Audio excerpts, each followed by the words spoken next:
Dans une petite ville paisible, logée entre les collines verdoyantes, vivait un homme nommé Mara. Son cœur était plus grand que la vie.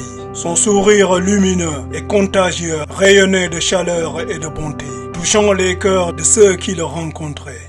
La vie de Mara était un témoignage du pouvoir extraordinaire du bonheur, et son histoire était une source d'inspiration pour tous ceux qui le connaissaient. En tant qu'enfant, Mara a dû faire face aux réalités cruelles de sa condition. Il regardait ses pères courir et jouer, leur rire remplissant l'air comme une douce mélodie, tandis qu'il restait attaché à son fauteuil roulant. La solitude le submergeait souvent et il versait des larmes de frustration et d'envie. Mais l'esprit de Mara était indomptable et il décida de choisir le bonheur plutôt que le désespoir.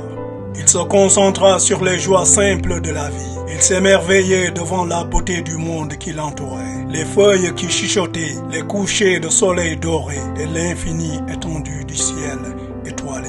L'appréciation de Mara pour les petites merveilles de la vie le comblait de joie. Il apprit à peindre avec sa bouche et ses œuvres racontaient les histoires de beauté et de résilience. Les habitants de la ville ne pouvaient s'empêcher d'être attirés par l'esprit rayonnant de Mara. Son sourire était contagieux et son optimisme était un phare d'espoir dans les moments les plus sombres.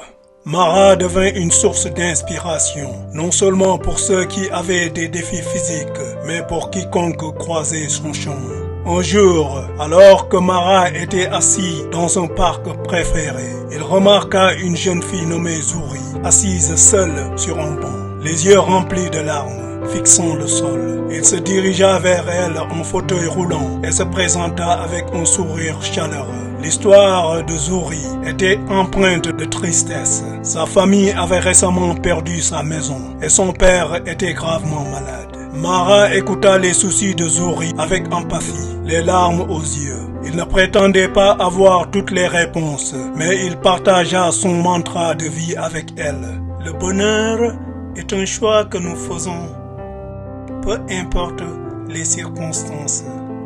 Au fil du temps, Mara et Zuri devinrent de grands amis. Il l'encouragea à se concentrer sur les choses qui lui apportaient encore de la joie. Le chant des oiseaux, le réconfort de la famille et le cadeau de la vie elle-même. Lentement, Zuri commença à voir le monde à travers les yeux de Mara. Ses fardeaux ne disparurent pas, mais son cœur s'allégea.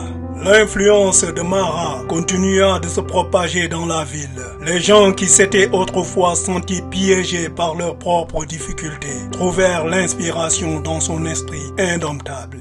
L'histoire de Mara était un témoignage de la puissance incroyable de choisir le bonheur face à l'adversité.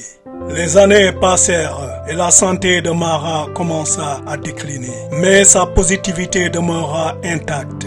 Un soir paisible, alors que le soleil disparaissait sous l'horizon, Mara s'éteignit, entouré de ceux dont il avait touché la vie. Son héritage perdura, la ville devint un endroit plus lumineux et le monde un endroit meilleur. Les gens se souvenaient de Mara pour son bonheur indomptable et eux aussi choisirent d'embrasser la joie, même au milieu des épreuves de la vie.